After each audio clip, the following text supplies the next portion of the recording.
يا صباح السعادة، يا صباح الهنا. النهاردة بقى نعمل مع بعض بقى ايه؟ فطيرة كده للعشاء. فطيرة بيض للعشاء مع بعض. معانا هنا بيضتين. حلو كده.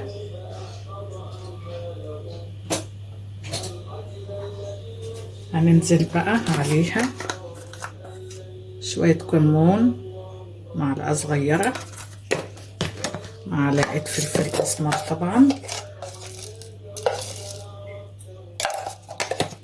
معلقة كزبرة، حاجة كده من الفاخر من الآخر.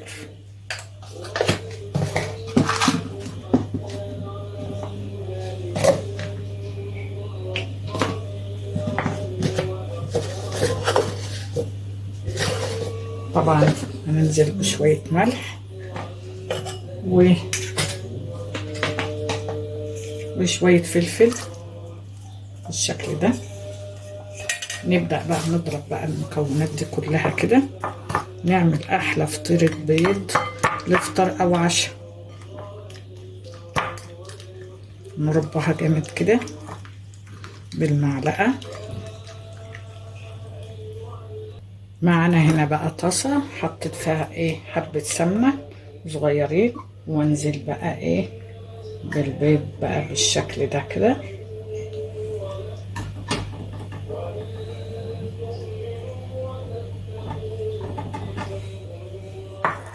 وايه موطين النار شوية. هننزل بقى بالفطيرة التانية بالشكل ده كده. الله،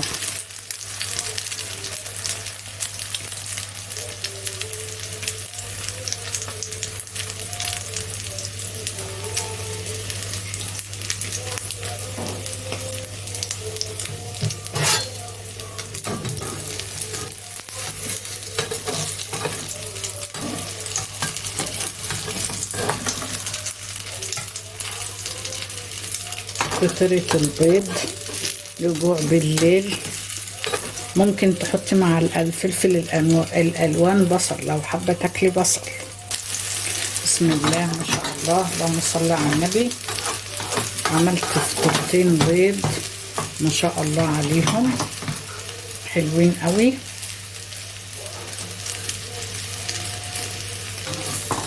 فكره للبيض. قطعي فلفل الوان والبيضتين والتوابل، هيديكي كمان كمية حلوة لو عندك حد يعني، او عدد حسب عدد الأسرة. حلوة قوي معاكي.